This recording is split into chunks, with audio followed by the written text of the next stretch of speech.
Ce classico était déjà le plus attendu jusqu'aux deux victoires des deux mastodontes espagnols sur les deux cadors allemands. On peut dire le pourcentage d'attente, le pourcentage d'audience a augmenté de quasiment 60%, 70% facile. Le classico le plus attendu depuis facile 7 ans les gars, depuis 7 ans facile comme ça. Autant les deux équipes arrivent dans un état de forme avec une confiance folle. Le Real Madrid de son côté avec une remontada express face au Borussia Dortmund qui était mené déjà à la mi-temps par 2-0 avec un Vinicius Junior franchement comme à son habitude quand ce mec prend de la confiance sur une équipe, alors là il peut faire des dégâts à n'importe quelle défense. De l'autre côté le FC Barcelone comme depuis le début de saison, depuis, on va dire même depuis l'arrivée d'Hansi Flick, parce que pour moi, franchement, je vais dire les deux défaites du Barça face à l'AS Monaco et face à Mallorca, je ne sais pas si c'est Mallorca, c'est Osasuna, Mallorca je crois, franchement pour moi, ces deux défaites, il y a eu quelque chose, voilà. De l'autre côté, Monaco, déjà l'équipe qui s'est présentée, le 11 qui s'est présenté face à Monaco n'est pas déjà le 11 vraiment du Barça. Tellement d'absents, on joue avec quasiment l'équipe B.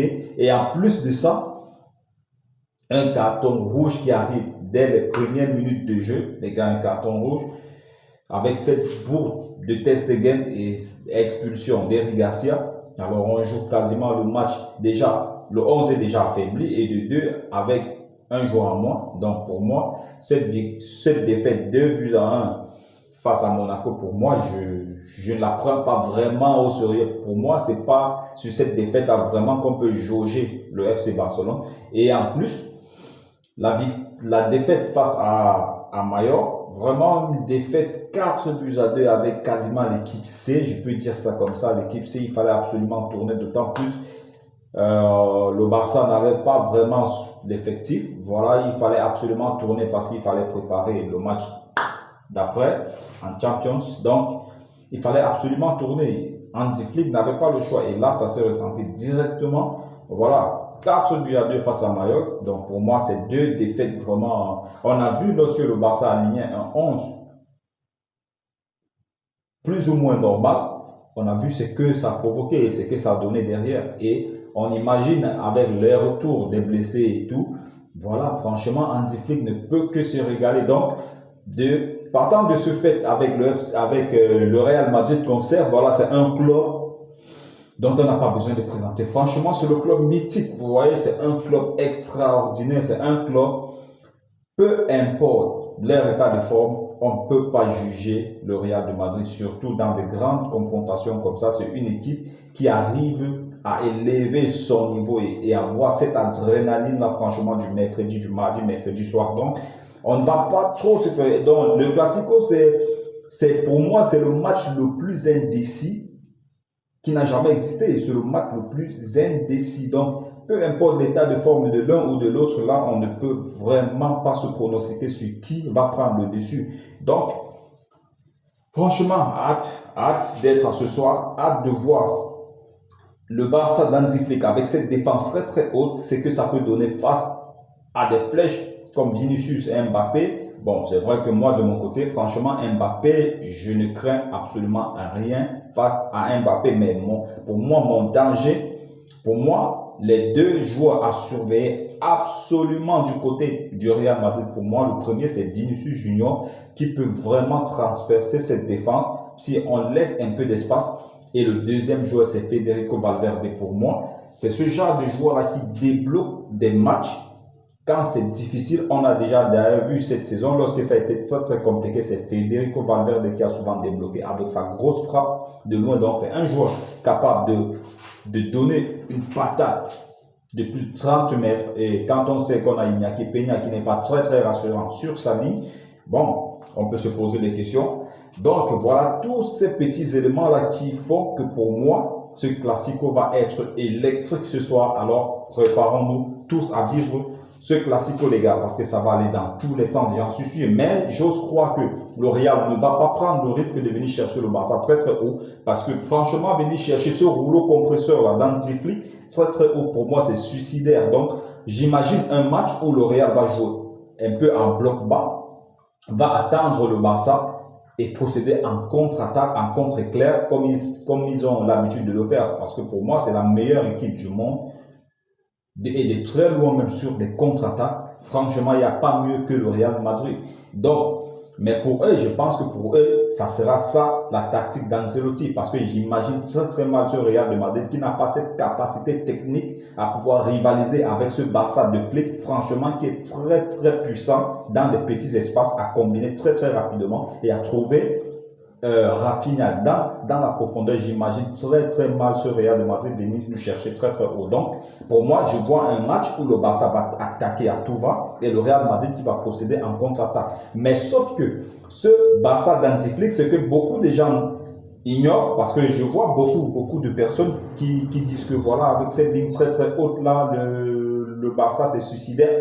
Moi je ne pense pas. Je ne pense pas, parce que c'est pas comme si voilà, on va lancer Vinicius Junior et que voilà, les défenseurs barcelonais vont rester statiques. On a très très vu que c'est une défense qui peut revenir rapidement avec des milieux de terrain rapidement, vu qu'en lançant Vinicius, il y a également un Iñaki Peña qui est toujours aux aguets, qui est toujours prêt à sortir.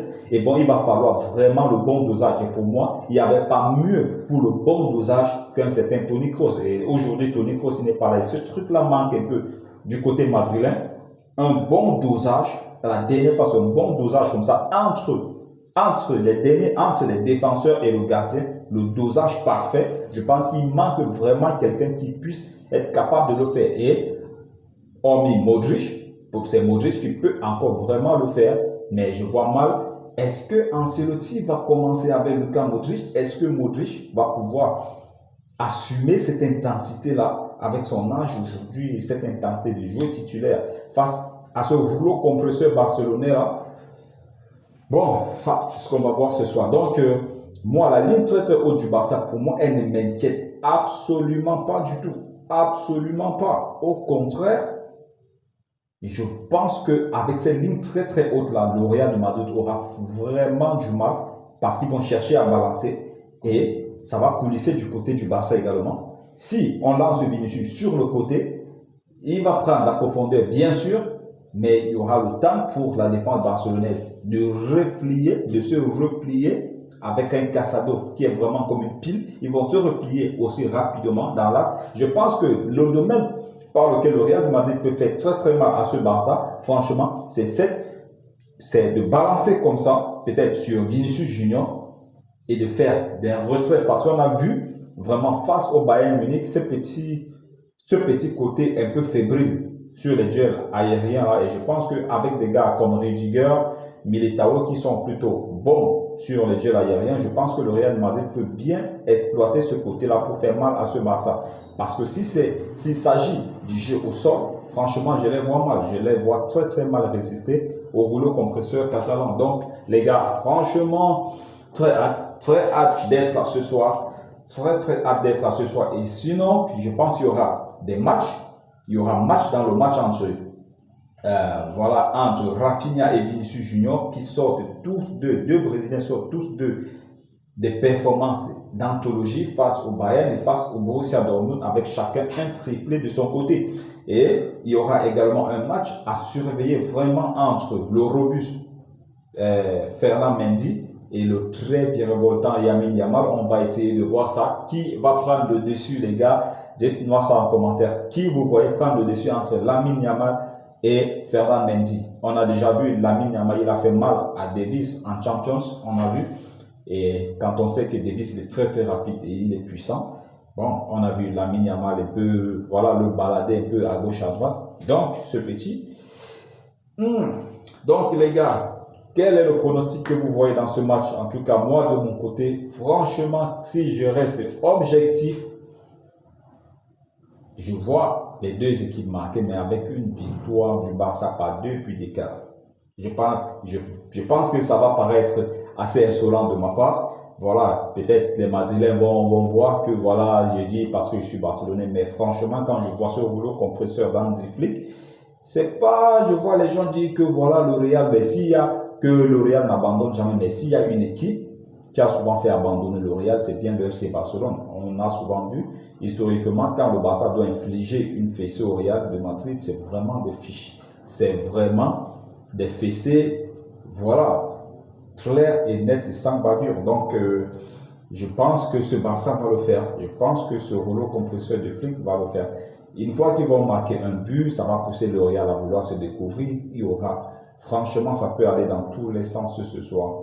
Je pense que le Real ferait mieux d'être très très prudent parce que ce Barça peut l'être fait extrêmement mal. Donc, dites-moi ce que vous en pensez dans les commentaires, les gars. Et on se prend ce soir pour le débrief de ce classico. Ciao.